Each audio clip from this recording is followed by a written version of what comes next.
Welcome to ComSpark today. Today we're in Cincinnati, Ohio. My name is Michael Power and I will be your guest host today. I would like to welcome our guest, Adam Leisring from Paycor, the Senior Director of Information Security. How you doing, Adam? I'm doing excellent. Glad to be here, Mike. Adam, thank you very much for being on the show today. So if you wouldn't mind telling me some of the challenges that you face within the IT field. Sure. The most pressing challenge that I see in the field of information security is the continued trend of a deficit in qualified staff. The last statistic I heard was 3.5 million jobs will be left vacant in information security in 2020 and 2021. And so I know universities are working on it. They're building the pipeline to fill that void. But in the immediate and at least in the near future, I think it's going to continue to be a challenge for us. So Adam, as an IT leader today in your company, how do you work with leadership to move projects forward? Sure, and information security projects, it's no surprise, they're oftentimes restrictive in nature. It's just the nature of information security.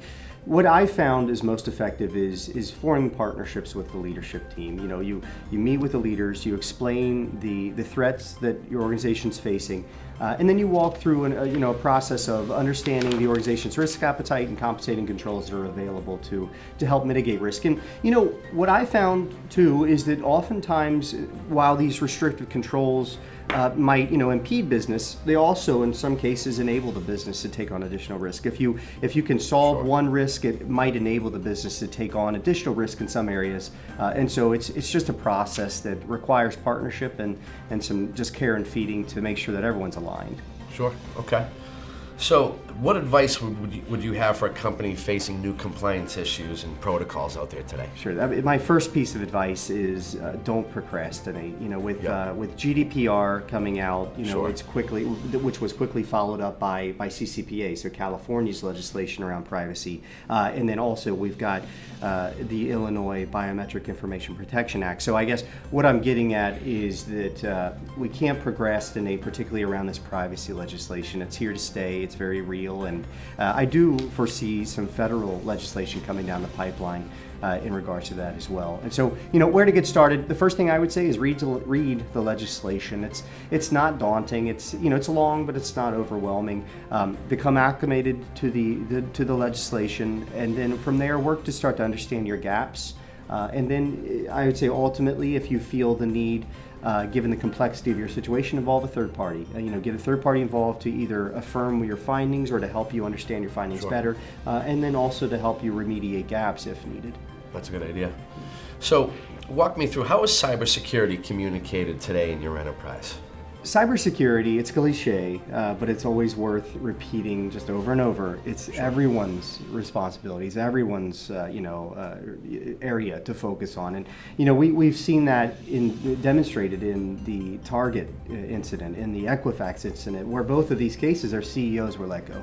And so, cybersecurity communication is critical from top to bottom, and again, just evidenced by those very large breaches which affected the very top of the organization.